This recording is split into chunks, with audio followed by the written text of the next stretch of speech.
नमस्कार, मी समृद्धी जाधव. स्वागत आहे तुमचं टॉप न्यूज मराठीमध्ये. पुणे शहरामध्ये गेल्या काही दिवसांपूर्वी एक गुन्हा दाखल झालेला होता. हा गुन्हा कोथरूड पोलीस ठाण्यामध्ये दाखल झाला आणि गुन्ह्यात असं म्हटलेलं होतं की एका महिला वकिलाने एका पुरुषावरती अत्याचार केलेले आहेत आणि त्या प्रकरणामध्ये पैशांची वगैरे मागणी होतीये असं सगळं म्हणत हा गुन्हा दाखल झालेला होता. त्यानंतर या प्रकरणात ज्यांच्यावर गुन्हा दाखल झाला होता त्याच महिलेवर काल आणखी एक गुन्हा दाखल झाला जो मुंडवा पोलीस स्टेशनच्या हद्दीत दाखल झाला. या व्यतिरिक्त सुद्धा या महिलेवर अनेकांनी अशाच पद्धतीचे आरोप केलेले पाहायला मिळाले. फसवणुकीचे आरोप असतील किंवा स्वतःला ही महिला वकील असल्याचं सांगते आणि त्याद्वारे कुठेतरी आपण केस लढवण्याच्या बहाण्याने म्हणून पैशांची मागणी केली जाते वगैरे अशा अनेक स्वरूपाचे आरोप त्यांच्यावरती होत होते. ज्यांच्यावरती हे सगळे आरोप झाले त्या महिला स्वतः आज माझ्या बरोबर आहेत. त्यांच्याशी आपण बोलणार आहोत. त्यांच्यावरती जे काही आरोप झालेले आहेत त्या आरोपांबद्दल त्यांना स्वतःला काय म्हणायचं हे जाणून घेण्याचा प्रयत्न करणार आहोत. मला सांगा ताई, तुम्ही हे जे काही तुमच्यावरती आरोप झालेले आहेत किंवा गुन्हे दाखल झालेले आहेत याविषयी तुमची पहिली भूमिका काय, पहिली प्रतिक्रिया काय आहे? मॅडम, प्रतिक्रिया माझी अशी आहे, की ज्या लोकांनी माझ्या विरुद्ध जी खोटी मीडिया लावलेली आहे, त्या लोकांवरती ऑलरेडी गुन्हे दाखल आहेत सर्वतोपरी. दुसरी गोष्ट, खंडणी लावणाऱ्या माणसाने माझ्याबरोबर लग्न केलेलं आहे आणि ते लग्न काशी विश्वनाथ वाराणसीमध्ये केलेलं आहे. त्याचे फोटो मी मीडियाला अपलोड केलेले आहेत. लग्नाची जबाबदारी घ्यायची नाही किंवा त्यांनी त्याची ऐश करून घेतली, मजा करून घेतली. माझे आरोपीच्या अकाउंटला ₹2,00,000 आहेत. त्याचे मी फोन पेचे सगळे जे काही आहेत पुरावे ते मीडियाला किंवा चॅनल्सना, न्यूजवाल्यांना आणि हायकोर्टाच्या रिटमध्ये आणि सेशन कोर्टाला पुरवलेले आहेत. याच्यामध्ये आरोपी ह्याची परिस्थिती अत्यंत नाजूक होती. दरवेळेस आरोपीने मला परिस्थितीचा बहाणा करून माझ्याकडनं वेगवेगळ्या गोष्टींची मागणी केलेली आहे. फोन म्हणा किंवा कपडे म्हणा किंवा मी वाराणसीचं फ्लाइटचं तिकीट माझ्या अकाउंटमधनं गेलेलं आहे. प याच्या पैशांच्या. ते सगळे डिटेल्स मी माननीय हायकोर्टाला दिलेले आहेत. नेक्स्ट वीक मीडिया की ज्यांनी माझं नाव लावलं किंवा ज्यांनी माझे फोटो लावले किंवा ज्यांनी आरोपीची 2 तासात एफ-आय-आर केली आहे आणि माझी 15 दिवस कोथरूड पोलीस स्टेशनने अर्ज पेंडिंग ठेवले. इव्हन माझा स्वाती बलकवडेचा जादू टोनाचा आणि विष पाजण्याचा अर्ज कोथरूड पोलीस स्टेशनमध्ये 2 महिने पेंडिंग आहे. ताई, 1 वर्ष झालं कोथरूड पोलीस स्टेशन नारायण पडवळ प्रकरणापासून माझे कुठलेही गुन्हे दाखल करत नाही किंवा कुठल्याही केसमध्ये मला ते मार्गदर्शन करत नाही किंवा कुठलाही माझा गुन्हा दाखल होत नाही. मुंडवा पोलीस स्टेशनचं जर तुम्ही म्हणत असाल, तर तिथं माझा कुठलाही अद्याप गुन्हा दाखल नाहीये. कोणीतरी फेक न्यूज दिलेली आहे तुम्हाला ती. मुंडवा पोलीस स्टेशनमधनं मला परवा एक फोन आला होता, की ज्या मॅडम समीना शेख म्हणून मॅडम आहेत, त्यांना मी ओळखत नाही, त्यांचा नंबर माझ्याकडे नाही. असं काहीही नसताना त्या मॅडमने माझ्या नावाची अंदाधुंद कंप्लेंट केलेली आहे. मॅडम, म्हणजे माझं तुम्ही एवढं उठवताय, एवढं तुम्ही मला टार्गेट करताय. अहो, ब्लॅकमेल मी नाही करत आहे, ब्लॅकमेल लोकं मला करतायत आहेत, की हे बघा ना मॅडम, मी जर हायकोर्टाला माझी रिट मांडलेली आहे कारवाईसाठी, तर मी नक्कीच काहीतरी हायकोर्टाला व्हॅलिड पुरावे दिलेले आहेत. हायकोर्ट कधीही खोट्या केसेस घेत नाही, खोट्या रिट घेत नाही. उज्ज्वला गौड मॅडम म्हणतात, की मी हायकोर्टच्या आवारात फोटो काढते. तर माझ्या कितीतरी हायकोर्टच्या ऑर्डर आहेत पोलीस स्टेशनच्या विरुद्ध. त्या मी जर अपलोड करायला सुरुवात केली मीडियावरती, तर उज्ज्वला गौड मॅडम जे आहेत ना, सगळे संशय दूर होतील. आणि विजय गोरखे हा ड्रायव्हर होता 7वी पासून माझ्या मागे लागलेला. त्यांच्या आणि आमच्या कास्टमध्ये काही फरक असल्यामुळं माझ्या घरच्यांनी झटपट माझं दुसरीकडे लग्न लावून दिलं. त्या माणसाची तो म्हणतो तिने माझ्याबरोबर लग्न केलं, तर त्यांनी लग्नाचे पुरावे मीडियावरती आणावेत. त्यांनी मला ज्या अॅट्रॉसिटीत मदत केली, त्या मदतीचे मी त्याला काय द्यायचे पैसे पाणी ते सर्व दिलेलं आहे. Google Payला सगळ्या एंट्री आहेत. मी सर्व पुरावे घेऊन मॅडम हायकोर्टला गेलेली आहे. स्वाती बलकवडेंनी मला मांढरदेवी गडावरती नेऊन मला जे पॉइझनचा प्रकार केला, त्याच्यामध्ये विश्वनाथ कदम, विजय गोरखे आणि स्वाती बलकवडे या तिघांचा हात आहे. त्यावेळेस मी 2 महिन्याची प्रेग्नंट होते. प्रेग्नन्सीचे सर्व रिपोर्ट मी हायकोर्टाला दिलेले आहेत. विश्वनाथ कदमनी हे मूल माझं नाहीये, तू ते पाडून टाक, असं सांगून आहे ना, जे काही माझ्यावर प्रेशराईज केलं त्याचा पूर्ण 1 तासाचा ऑडिओ रेकॉर्डिंग माझ्याकडे आहे. विश्वनाथ कदमचे आत्तापर्यंतचे सगळे ऑडिओ रेकॉर्डिंग माझ्याकडे आहेत. स्वाती बलकवडेचे, विजय गोरखेचे सगळ्यांचे ऑडिओ माझ्याकडे आहेत. माननीय कोर्टाला मी पेन ड्राईव्हमध्ये सगळं दूध का दूध आणि पाणी का पाणी करून दिलेलं आहे. मी हायकोर्टची रिट साईन केली किंवा मी हायकोर्टला जाते, कोथरूड पोलीस स्टेशनला करप्शनमध्ये इंटरेस्ट देत नाही म्हणून माझ्यावरती आता हे सगळे अंधाधुंदीचे आरोप चाललेले आहेत. मॅम, मी वाई पोलीस स्टेशनला पण संपर्क केला असता. वाई पोलीस स्टेशननी घटनेला 6 महिने होऊन आता काही होऊ शकत नाही ह्याच्यामध्ये असा मला रिप्लाय दिला. तेव्हा मी आयजी सुनील फुलारी साहेबांना संपर्क करत 0 सेक्शन खाली तुम्ही मला न्याय द्या अशी विनंती केलेली आहे. माझा घरमालक जो आहे गोगटे, तर आमची माननीय न्यायालयात केस चालू आहे. न्यायालयाला मी त्यांना 5 लाख रुपये दिलेल्याचे सबळ पुरावे दिलेले आहेत. माझ्या भाडेकरू कोर्टामध्ये मी जे पिटिशन दाखल केलंय त्याच्यामध्ये ह्यांनी विसर पावतीच्या नावाखाली 5 लाख रुपये घेऊन प्रेमा पाटील मॅडमला त्यांनी स्टेटमेंट दिलेलं आहे, की मी मॅमचे पैसे घेतलेले आहेत. विसार पावती मी करून देतो. प्रेमा पाटील मॅडमनी अत्यंत दुर्लक्ष करत फक्त सिव्हिल मॅटरचा विषय करत ते समजपत्र करून घेतलं आणि मुंडवा पोलीस स्टेशनच्या हद्दीत येणारे नसीम बानो आणि शहेनशाह मकानदार हे जे दोघं मायलेक आहेत, ह्या लोकांना मी 1.5 महिना लातूरला जाऊन त्यांच्या 2 गुन्हे दाखल केलेले आहेत. एक 509चा गुन्हा त्यांचा घोरपडी पोलीस स्टेशनमध्ये केलेला आहे. म्हणजे BNSचा आत्ताचा 79 आणि लातूर पोलीस स्टेशनमध्ये मी त्यांची आत्ता त्यांच्यावरती मारहाण प्रकरण झालं त्याचा 326चा गुन्हा दाखल केलेला आहे. त्याच्यात DIG उमाप साहेब मला मदत करत आहेत. परंतु मी तुम्हाला मॅडम आज एक मोठा खुलासा करू इच्छिते. शहेनशाह मकानदार या माणसाने मला 1.5 महिना त्याच्या कामामध्ये नेऊन माझ्याकडनं फुकट काम करून घेतलेलं आहे. त्याचा मी एकही रुपया घेतलेला नाही. त्याच्याच अकाउंटला माझे 50,000 रुपये आहेत. त्या माणसाने त्याच्या बायकोची आणि मेहुण्याची जिरवण्यासाठी 326चा गुन्हा माझ्याकडनं दाखल करून घेतला. तर भादा पोलीस स्टेशननी सबळ पुरावे नसल्यामुळे 324 दाखल केला. मी ज्यावेळेस टॉयलेटला गेले शेतामध्ये मध्यरात्री मिडनाईटला, त्यावेळेस त्यांनी मला सांगितलं माझ्या मेहुण्याने माझ्यावर अटॅक केलेला आहे. पण सदरची बाब खोटी असून मला नंतर त्यांच्या मेहुण्याने कॉन्टॅक्ट करून घडलेला सर्व प्रकार सांगितलेला आहे. म्हणजे मॅडम, माझ्या आज मीडिया लागतायत त्याच्यामुळं कुणीही उठतंय आणि कोणीही माझ्यावरती तक्रार करतंय. जर मॅडम मी खोटी असते, तर मी मॅम हायकोर्टला गेले नसते.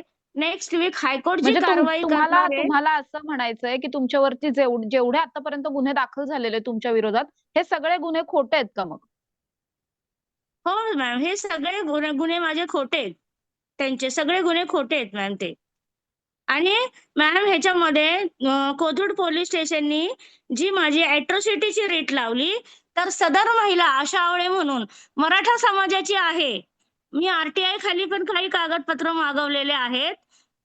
त्या पूर्ण कास्टमध्ये नसताना तिथे जेव्हा आमची भांडणं अशी काही झालेली नाही, ती जेव्हा भांडणं झाली त्यावेळेस आशा आवळे माझ्या अंगावर धावून आल्या. त्यांच्या नखांचे हे माझ्याकडे ससूनचं मेडिकलचं चिठ्ठी पण आहे. जे चैतन्य काटकर साहेबांनी मला दिलेलं. त्या मॅडमनी खोट्या पैशाचा बनाव करत माझ्यावर खोटी अॅट्रॉसिटी लावली. अॅट्रॉसिटीमध्ये प्युअर कास्ट लागती. त्या मराठी समाजाच्या असल्याचं त्यांनी स्वतः मला सांगितलं होतं.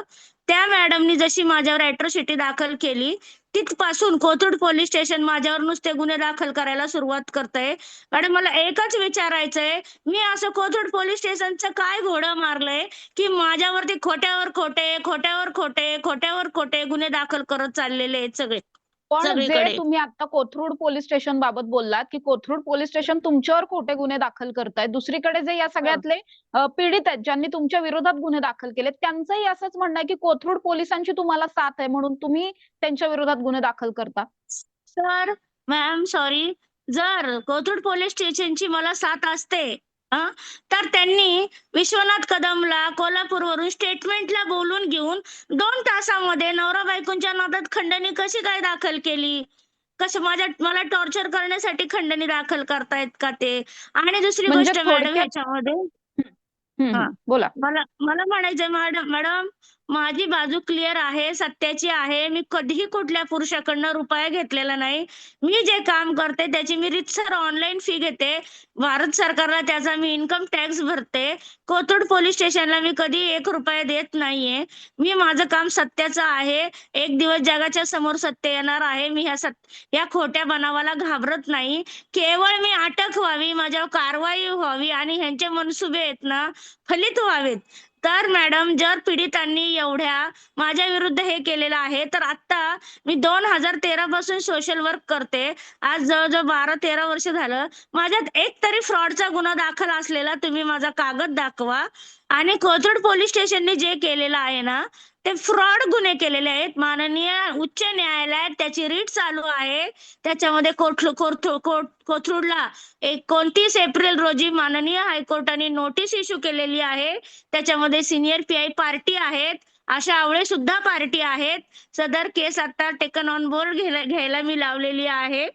आणि दुसरी गोष्ट आता मी कोथरूड म्हणजे माझ्यावर परत खंडणीचे अलिगेशन्स करतायत.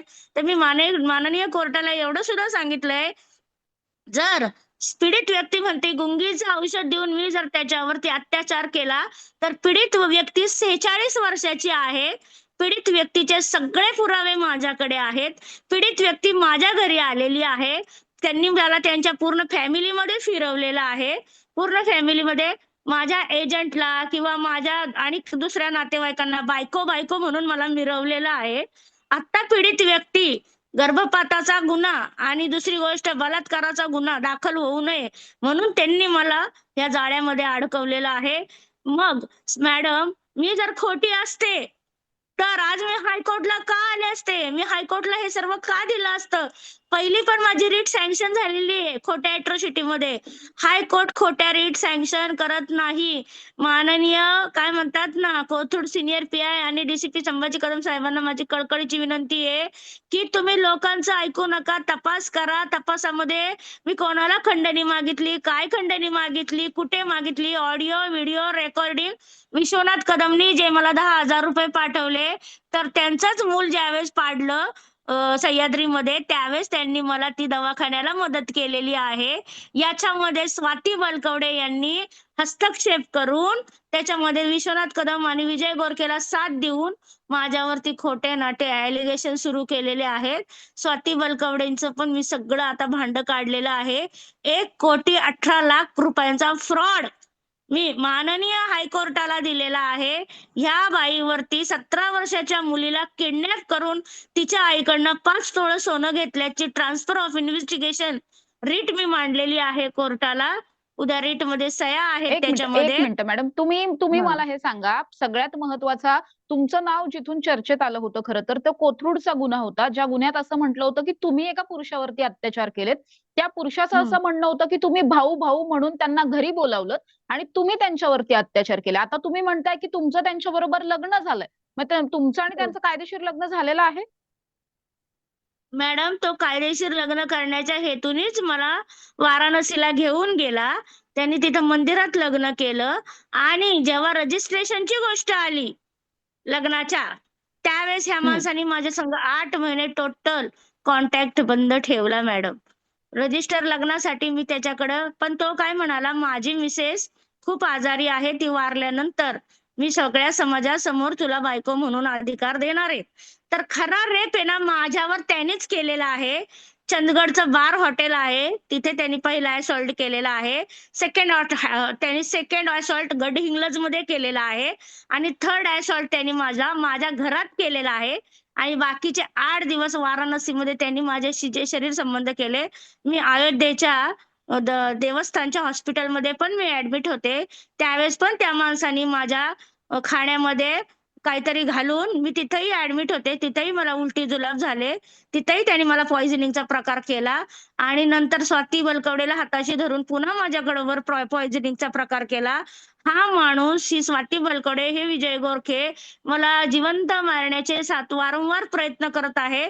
कारण ह्यांचे सगळे काय म्हणतात ना केलेले फ्रॉड माझ्याकडे पुराव्यासकट आहे मॅडम. हे माझी इज्जत जाऊ नये म्हणून मी ह्या सगळ्या गोष्टी बोलत नव्हते. पण आता जर प्रकरण खूपच वाढत चाललेलं आहे, तर मला ह्या मॅडम प्रकरणांना वाचा फोडली पाहिजे. नसीम बानो आणि शहेनशाह मक्कानदार यांनी माझी घोर फसवणूक केलेली आहे. त्यांचे सगळे पुरावे माझ्याकडे आहेत मॅडम. त्यांनी त्यांचं काम माझ्याकडनं करून घेतलेलं आहे आणि ह्या नसीम बानो मॅडमनी त्यांच्या घरादारात सगळ्यांना कपडा, लत्ता, दिवाळी सगळं. मी त्यांना एकच बोलले, "तुमच्या मुली माझ्या बहिणीसारख्या आहेत." आज ह्यांनी मला मुंडवा पोलिस स्टेशनला जाऊन माझ्या खोट्या कंप्लेंटी देतायत. काही पोलीस अधिकाऱ्यांचं मी तुम्हाला हे देऊ शकते, काय म्हणतात ना, वाक्य देऊ शकते. ते स्वतः म्हणाले, "मॅडम तुम्ही होतात म्हणून त्या लोकांचे गुन्हे दाखल झालेले आहेत. त्या लोकांना तुम्ही एवढं मदत करून आज ते लोकं तुमच्या विरुद्ध फिरतायत. अशा नालायक लोकांना मॅडम तुम्ही मदत करू नका." जेव्हा पोलीस ऑफिसर असे बोलतात, त्यावेळेस तुम्ही मॅडम विचार करा. त्या सगळ्याचे पुरावे आहेत माझ्याकडे. पेन ड्राईव्ह मी हायकोर्टाला 4 दिलेले आहेत. जय महाराष्ट्र, साम, एबीपी माझा ज्यांनी माझी नावं घेतलेत, ज्यांनी माझे फोटो व्हायरल केलेत कोथरूडच्या सांगण्यावरनं, त्यांना मी सगळ्यांना डिफॉर्मेशन केसमध्ये ऑलरेडी टाकलेलं आहे. जगासमोर सत्य येणार आहे मॅडम. मी त्या सत्याला घाबरत नाही. केवळ माझ्यावर कारवाई होत नाही किंवा मला जेल होत नाही. म्हणून व्हिडिओवर व्हिडिओ, व्हिडिओवर व्हिडिओ, व्हिडिओवर व्हिडिओ. तर ज्या माझ्या लोकांबरोबर संबंध आहेत, घाणेरडे पीडितांबरोबर किंवा मी दादा म्हणून त्यांना फसवते, तर माझे त्यांच्याबरोबरचे लॉजचे फोटो, किसिंग, अमकं-ढमकं, त्यांचे माझे घाणेरडे चॅट, त्यांनी सगळं द्यावं ना पोलिस स्टेशनला. त्यांनी मग सगळं प्रूफ तुमच्याकडे सगळे करावं. पुरावे आहेत का पण? तुम्ही म्हणताय हे तुमच्याकडे सगळे माझ्याकडे पुरावे आहेत. माझ्याकडे शहेनशाह मकानदार आणि त्याच्यानंतर विश्वनाथ कदम, विजय गोरखे आणि स्वाती बलकवडे यांचे सगळ्यांचे पुरावे आहेत मॅडम माझ्याकडे. ऑडिओ, पण व्हिडिओ. आता जसं तुम्ही म्हटलात, तुम्ही असं म्हटलात, की या सगळ्यामध्ये पोलीस तुम्हाला असं म्हणतात, की तुम्ही होतात म्हणून गुन्हे दाखल झाले. दुसरीकडे पीडित लोकांचं असं म्हणणं आहे, की तुम्ही याच पोलिसांबरोबर बिर्याणीच्या पार्ट्या करता आणि म्हणून पोलीस तुम्हाला पाठीशी घालतात या सगळ्यामध्ये. पार्ट्या त्यांनी दाखवावेत ना कुठे केल्या त्या. बिर्याणीच्या पार्ट्या जिथं केल्या तिथले फोटो दाखवावेत. आणि दुसरी गोष्ट मॅम मी प्युअर व्हेज आहे. मग मी नॉनव्हेज खात नाही. आणि कोथरूड पोलीस स्टेशन तर माझं पहिली रेट 2015 ला लावली तिथपासून त्यांचे माझे क्रॉस आहेत. मी काय माननीय वैशाली सुळे मॅडम त्यांनी मला मदत का केली? कारण त्यांनी माझे सगळे खरे डॉक्युमेंट बघितले. विजय गोरखेंनी केलेली मारहाण, ससूनचं मेडिकल हे सगळं पाहून त्यांनी त्याला जी शिक्षा दिलेली आहे ऍक्च्युअली त्याच्यात मी आता ट्रान्सफर ऑफ इन्व्हेस्टिगेशन मध्ये 326 लावणार आहे. कारण हे हेमंत पाटलांनी मॅडमवर दबाव आणून खोटं कलम लावलं. 326 च्या ऐवजी 498चं कलम लावलेलं आहे. विजय गोरखेचा कायदेशीर डिवोर्स नाहीये. त्यामुळे तो माझा नवरा होऊ शकत नाही. मी त्याच्याबरोबर कुठल्याही पद्धतीचं खरं लग्न, खोटं लग्न केलेलं नाहीये. तो आता जे रडून रडून मीडियाला दाखवतोय ना, तर त्याच्या बायकोचे आणि त्याचे अत्यंत घाणेरड्या भाषेतल्या भांडणांचे ऑडिओ मी सगळीकडे प्रसारित केलेले आहेत. ह्या पण अशाच व्यक्तीने पद्धतीचे ऑडिओ क्लिप्स तुमच्या विरोधातले सुद्धा अशाच पद्धतीचे अनेक ऑडिओ क्लिप्स आहेत, ज्याच्यामध्ये तुम्ही जे अतिशय माझे अश्लाघ्य भाषेत शिव्या हां. देताय. ऐका हं. मॅडम, जे ऑडिओ क्लिप मी त्यांना दिलेले आहेत ते अर्धवट वाजवता येते. त्यांनी पूर्ण वाजवावेत ऑडिओ क्लिप ते सगळे. आणि मॅम जर एखादा व्यक्ती माझ्यावर खोटी कंप्लेंट करत असेल 2 लाखाची चोरीची, नारायण पडवळ किंवा तो दुसरा रोहित मारणे, एका महिलेची तुम्ही रेकॉर्डिंग काढता, ते व्हायरल करता. मी त्यांच्यावरती सायबर ऍक्ट प्रमाणे एनसी करून मॅजिस्ट्रेट कोर्टामध्ये केस दाखल केलेली आहे. या सगळ्यांना कारवाईची आणि जेलची भीती असल्यामुळं माझं नाव संपूर्ण महाराष्ट्रात बदनाम करत आहे. तर या सगळ्याचा मी हायकोर्टामधनं जे काय कायदेशीर उत्तर द्यायचं त्याची मी जवळजवळ 95% तयारी केलेली आहे. ज्या मीडियांनी माझं नाव आणि काय म्हणतात ना फोटो वापरून व्हायरल केलेलं आहे, डिफॉर्मेशन ऍक्ट मध्ये त्यांना काय कोर्ट कारवाई करायची ती करणारच आहे. मी याच्यात कोणालाही सोडणार नाही. आणि जर मी त्या पुरुषांना बोलले असेल तर त्यांची माझी लगड असेल तर मी त्यांना शिवी का देईल किंवा त्यांच्याशी रूडली का बोलल? त्यांच्याशी मी गोड बोलूनच माझं काम करन. माझ्या कामाच्या पैशाच्या व्यतिरिक्त जर त्यांच्याकडे माझा कुठला पैसा आला असेल तर त्यांनी तो प्रूफ करावा. त्यांनी माझे ट्रान्झॅक्शन दाखवावं. मॅडम जर मी पैसे घेते, ऑनलाईन घेते तर फसवणुकीचा त्याच्यामध्ये हेच येत नाही ना.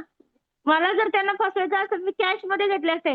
बरं मी कुठे धमकी दिली, काय धमकी दिली, कोणाला धमकी दिली, काय केलंय ना मी, हे बघा मी कायदेशीर मार्गाचा अवलंब करते. कोणी मला काय बोललं मी पोलीस स्टेशनला जाते, एनसी करते. मी कधी कुणाच्या घरी जाऊन तमाशे करून, मारहाण करून कधी असल्या गोष्टी अवैध गोष्टी करत नाही. मग आज काय झालंय मॅडम माहितीये का? माझी एक मीडिया लावली ना विश्वनाथ कदमनी, खोटी मीडिया लावली ना, तर सगळ्यांनी काय केलंय माहितीये का? मला टार्गेट केलेलं आहे. पण टार्गेट करून उपयोग नाहीये. तुम्ही कोर्टात जावा माझ्या विरुद्ध. कोर्टात दाखल करा हे सगळं. पोलीस स्टेशनला तुम्ही काही पैसे देऊन, काही करून तुम्ही खऱ्याचं खोटं करू शकता. पण कोर्टामध्ये खराच न्याय दिला जातो. माझी विनंती आहे, ज्यांना माझ्याबद्दल प्रॉब्लेम आहे त्यांनी कोर्टात जावा. मी हायकोर्टात जे आता केस केलेली आहे त्या केसला तुम्ही अप्रोच करा. त्याच्यात तुमचे पुरावे द्या. जर माझं खोटं असेल तर मला पनिशमेंट होईल, त्यांचं खोटं असेल तर त्यांना पनिशमेंट होईल. आज मी पण एवढी आजारी आहे एकीकडे मॅडम. तुमच्यावरती एक मिनिट, तुमच्यावरती एक गुन्हे एका म्हणजे दोन स्वरूपाचे गुन्हे तुमच्यावरती दाखल आहेत किंवा आरोप तुमच्यावरती होतात. एकीकडे असं म्हटलं जातं की तुम्ही पुरुषांना ब्लॅकमेल करता, धमक्या देता, त्यांच्याकडून पैसे उकळता. दुसरीकडे असंही म्हटलं जातं की तुम्ही वकील असल्याचं सांगत अनेक केसेस घेता, घरांवरती ताबे मारता किंवा घर मिळवून देते अशा आशेने पैसे घेता, मात्र त्या केसेसचं पुढे काहीच होत नाही. या सगळ्या ऐका ना आरोपांवर काय मॅम. म्हणायचं तुम्हाला? हां, ठीक आहे. त्या आरोपांवर मी बोलते. मी लॉ करतीये मॅडम, एक्सटर्नल लॉ करतीये. कारण माझं घर माझ्या एकटीच्या जीवावर आहे. माझ्या 2 मुली, आई त्यांचं मला बघावं लागतं, करावं लागतं. दुसरी गोष्ट मॅडम, मी त्या पुरुषांना धमकी दिल्याचं, ट्रोल केल्याचं, पैसे उकळल्याचे त्यांनी पुरावे दाखल करावे. मी घराचे ताबे कुठल्याही इश्यूनी देते. पोलिस स्टेशनला जाते, कंप्लेंट करते. पीडित व्यक्तीचं घर बळकावलंय, ती लोकं गरीब आहेत, त्यांचं घर मिळवण्यास असक्षम आहेत. त्या पोलिस स्टेशनची पूर्ण कारवाई करून, ओनरचे कागदपत्र चेक करून, मी फक्त त्यांना त्यांचं घर मिळवून देण्यात मदत करते. मग मॅडम हा गुन्हा झाला का? आणि दुसरी गोष्ट, ज्या लोकांना मी घर दिलेलं आहे, त्यांची मला 8-8, 9-9 वर्ष कसलीही कंप्लेंट नाहीये, तक्रार नाहीये. कारण मी कायद्याचा आधार घेऊन, पूर्ण कायदेशीर प्रक्रिया करून त्यांना सगळं दिलेलं आहे. आणि दुसरी गोष्ट, ज्या पुरुषांना मी फसवलंय ना, त्या पुरुषांनी पुढच्या आठवड्यात माननीय उच्च न्यायालयाला जेवढे काही पुरावे देता येईल तेवढे पुरावे द्यावेत. खोटे गुन्हे दाखल करण्याचं काम चालू चालू आहे. म्हणून मी आता मॅम ह्या सगळ्यामध्ये रंजन कुमार शर्मापासून सीनियर पी-आय कोथरूडचे सगळ्यांना हायकोर्टला पार्टी केलेलं आहे, की तुम्ही धडाधड 6 महिन्यात माझ्यावरती नाही त्या ठिकाणी माझे गुन्हे दाखल करत सुटलेले आहेत. गुन्ह्याचा मॅम तुम्ही सांगा, मी जर करिश्मा शेख पी-एस-आय कोथरूडच्या त्यांना आदल्या दिवशी लग्नाचे, फोनपेचे, परत त्याच्यानंतर विष पाजलेल्याचे, सह्याद्रीचे, सगळे गर्भपाताचे सगळे पुरावे लिहून देते. आणि दुसऱ्या दिवशी करिश्मा शेख 2 तासात खंडणी दाखल करते पुरावे जवळ असताना. तर मग हे कोथरूडचं राजकारण नाही म्हणायचं तर मग काय म्हणायचं? तुम्ही सांगा. आणि तो म्हणजे थोडक्यात ऑफिशियल थोडक्यात या सगळ्यामध्ये जे तुम्ही आता म्हटला होतात की मी मी फक्त या सगळ्यांना घरं मिळवण्यासाठी मदत करते, कायदेशीर मदत करते, याचा अर्थ तुम्ही येस. असं सांगता की तुम्ही हायकोर्टाच्या वकील आहे. हे खरं आहे का की तुम्ही हायकोर्टाच्या वकील आहात? अहो तुम्ही मॅम, हायकोर्टात आज प्रॅक्टिस माझ्या करताय? ऐका मॅम, ऐका मॅम. हं. हायकोर्टात आता माझ्या 4 रिट चालू आहेत. 4 रिट. मला काहीतरी पण तुम्ही हायकोर्टच्या स्वतः कोर्टातून वकील आहात का? हा सगळ्यात महत्त्वाचा प्रश्न आहे या माझं सगळ्यातला. लॉ चालू आहे. अजून 2 वर्षांनी मला डिग्री मिळेल मॅडम. माझा पण मग त्या मास्टर सगळ्या लॉ चालू पीडितांचं आहे. असं म्हणणं आहे, त्या सगळ्या पीडितांचं असं म्हणणं आहे की तुम्ही त्यांना सांगितलं तुम्ही हायकोर्टात प्रॅक्टिस करता म्हणून. अहो मॅडम, मी त्यांच्या वतीने हायकोर्टात वकीलपत्र, सेशन कोर्टात वकीलपत्र, जेएफएमसी मध्ये वकीलपत्र साईन केलं असेल तर तो फ्रॉड आहे. ते त्यांनी मला हं. दाखवून द्यावं की मी कुठल्या कोर्टात वकीलपत्र माझ्या नावाचं साईन केलंय. ते त्यांनी दाखवून द्यावं मला. हो. म्हणजे तुम्ही अजून लॉ म्हणजे शिकताय, तुमचं लॉ पूर्ण झालेलं नाहीये. Yes ma'am. 3 वर्ष झाले माझं लॉ चालू आहे. अजून 2 वर्षांनी मला डिग्री मिळणार आहे. पण कायद्याचं पूर्ण नॉलेज आहे. आय-पी-एस, बी-एन-एस माझं संपूर्ण पाठ आहे. कायद्याच्या हं. आधारानेच मी आतापर्यंत सर्व कामं केलेली आहेत. मी कुठलंही काम इल्लीगल करायला मी गुंड नाही किंवा मी काय म्हणतात ना सराईत गुन्हेगार नाही. आता अॅट्रॉसिटी आणि खंडणी हे कोथरूडने आहे ना, मी कोथरूडला फिरू नये, येऊ नये, त्यांच्यावर प्रेशर करू नये. कारण मी बसून तिथे अमितेश कुमार साहेबांना फोन लावते. बसून डीजी साहेबांना फोन लावते. हे सगळं त्यांना खपत नाही, पटत नाही. त्यांना त्यांच्या नोकऱ्या द्यायच्या भीती आहेत. हे बघा मॅडम, मी जर निर्भीडपणे सगळीकडे लढा देतीये, तर मी घाबरत नाही कारण माझ्याकडे सत्य आहे. आज ना उद्या ते सत्य जगासमोर पुढे येणार आहे. तुम्हाला कोणी विश्व अडकवताय का या सगळ्या केसमध्ये मग? तुम्ही म्हणताय की मला ते तुम्ही सत्याची बाजू आहे तुमची, तुम्हाला कोणी अडकवताय का? मला कोथरूड पोलीस स्टेशन, विश्वनाथ कदम, स्वाती बलकवडे, त्याच्यानंतर विजय गोरखे, काय म्हणतात ना ते नसीम बानो, मकानदार, शहेनशाह मकानदार, समीना शेख, हे सगळे लोक आता माझ्या विरुद्ध का आता माझ्या मीडिया लागतायत म्हणून ते माझ्यावरती अलिगेशन्स करतायत. मॅम, तुम्ही सांगा, मी ह्या लोकांना मदत केलेली एसपीचे भादाचे एसपी अमोल तांबे सर आणि डीआयजी उमप साहेब यांना मी किती अर्ज केलेत, काय लिहिलंय, कुठं कुठं काय केलंय, माझ्याकडे सगळं रेकॉर्ड आहे मॅडम. हे सगळे पोलीस अधिकारी मला मदत करत होते. ह्या शहेनशाहनी माझ्याकडनं खोटा गुन्हा दाखल करून घेतलाय, माझ्याकडनं मोबाईल घेतला, माझ्याकडनं हेल्मेट घेतलं, माझ्याकडनं बर्थडे सेलिब्रेट करून घेतला, माझ्याकडनं कपडा लत्ता. मॅडम, तुम्ही मला आता मदत करा, 3 महिन्यांनी जेव्हा माझा पगार होईल तुमचे मी सगळे पैसे तुम्हाला देईल, असं सांगून त्यांनी माझ्याकडनं पण तुम्ही 50,000 का रुपये मदत आर्थिक करत होतात? या सगळ्या पुरुषांना तुम्ही मदत का करत होतात पण? काय मदत मॅम, माझा मदत करण्याचा पहिल्यापासून जेन्युइन स्वभाव आहे. जेन्युइन. मी रोडच्या कुत्र्याला सुद्धा आहे ना, उपाशी असलं तर त्याला खायला घालते. आणि हा शहेनशाह माझ्यापेक्षा 4 वर्षांनी लहान आहे. अदर कास्ट आहे. तुम्ही सांगा मॅम, मला एवढं तर अक्कल आहे, की कोणाशी काय संबंध ठेवायचे आणि कसे ठेवायचे. मी ज्याला ज्याला आज मदत केली ना, ते आज माझ्यावर उलटलेलं आहे. माझं नाव बदनाम करून काही होणार नाही मॅडम. माझं नाव बदनाम करून काय माझा बिझनेस बंद करतील. पण ज्यावेळेस माननीय हायकोर्ट ह्याच्यावरती कारवाई करेल, त्यावेळेस मी पुन्हा एक प्रेस कॉन्फरन्स घेऊन मी सगळ्यांवर काय काय, किती, कशी कशी कारवाई केली सगळं जगापुढे आणणार आहे. का तर आज आहे ना मला फक्त आत्महत्या करावी मी आणि ह्यांची भांडी सगळी लपून ठेवावीत. म्हणून हा सगळा कट कारस्थान चाललेला आहे. तर सिनियर पीआय साहेबांना माझं एकच म्हणणं आहे, मी ज्या ज्या पुरुषांना फसवलंय, त्यांच्याबरोबरचे लॉजचे फोटो, त्यांच्याबरोबर काय केलं आणि मॅडम हे दोघं पुरुष विजय गोरखे म्हणतो माझ्यावर ऍसिड टाकलं. ऍसिडचा पुरावा आणून दाखव. ऍसिडचा मेडिकल आणून दाखव.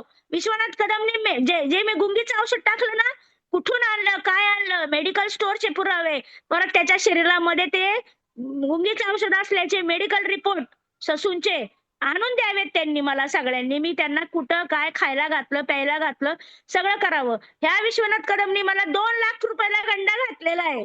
2 लाख रुपयाचे सगळे पुरावे आहेत माझ्याकडे. मोबाईलच्या बिल पासून माझ्याकडे सगळं आहे त्याचं.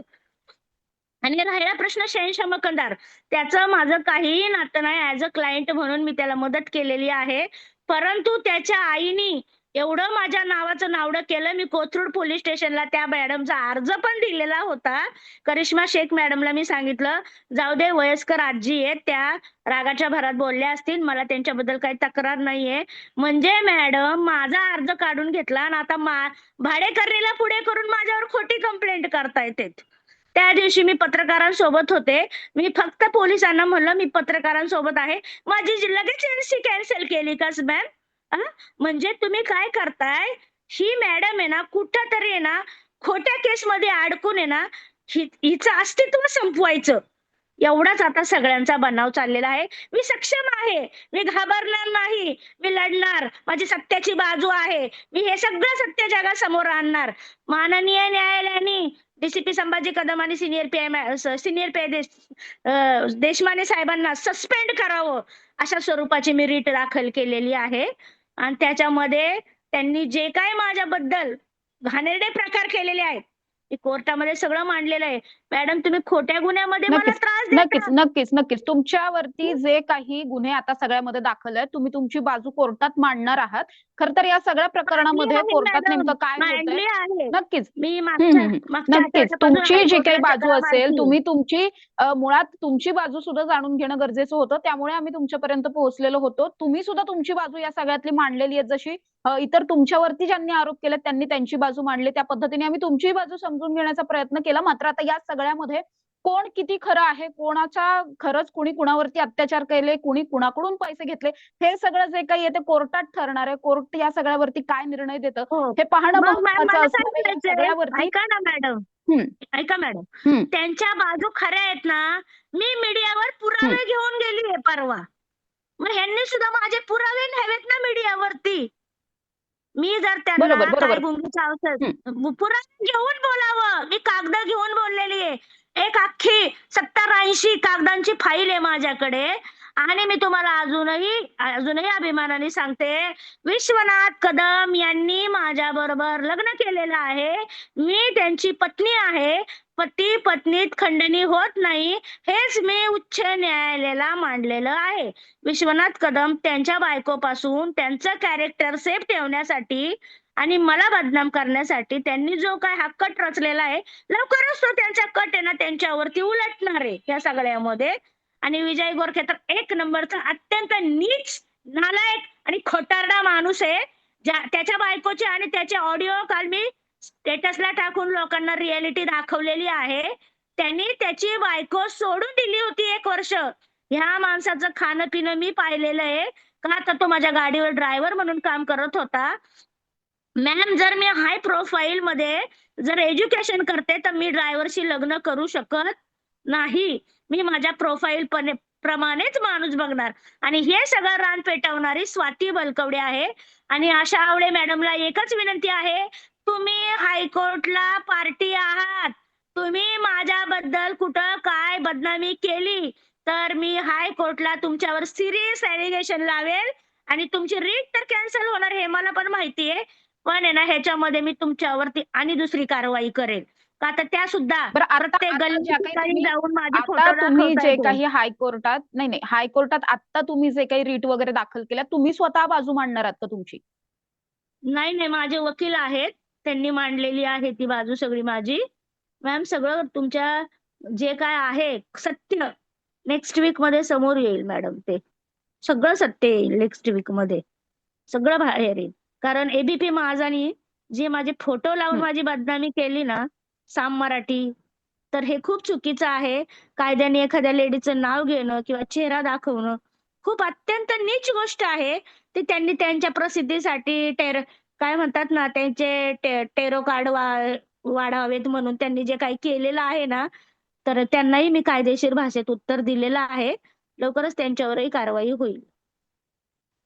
होईल नक्कीच मॅम. माझ्याबरोबर या कोथरूडच्या प्रकरणातल्या आणि मुंडव्याच्या प्रकरणात ज्यांच्यावरती गुन्हा दाखल झालेला आहे, त्यांच्यावरती जे काही आरोप होत होते, हे आरोप नेमके किती खरे, किती खोटे किंवा त्यांचं या सगळ्यावरचं स्पष्टीकरण काय आहे, हे जाणून घेण्यासाठी आज आपण प्रयत्न केलेला होता. या सगळ्याच्या नंतर त्यांनी त्यांची बाजू तर मांडलेली आहे, मात्र आपण खरे आहोत असं त्या म्हणताना पाहायला मिळतात. अर्थात कोण खरं कोण खोटं हे कोर्ट ठरवणार आहे, न्यायालय ठरवणार आहे. न्यायालयात दोन्ही बाजूंकडून जे काही पुरावे असतील हे मांडले जातील. त्यानंतर न्यायालय नेमकी काय भूमिका देतं याकडे सर्वांचंच लक्ष लागणार आहे. तोपर्यंत तुम्ही पाहत राहा टॉप न्यूज मराठी, आपला महाराष्ट्र, आपली बातमी.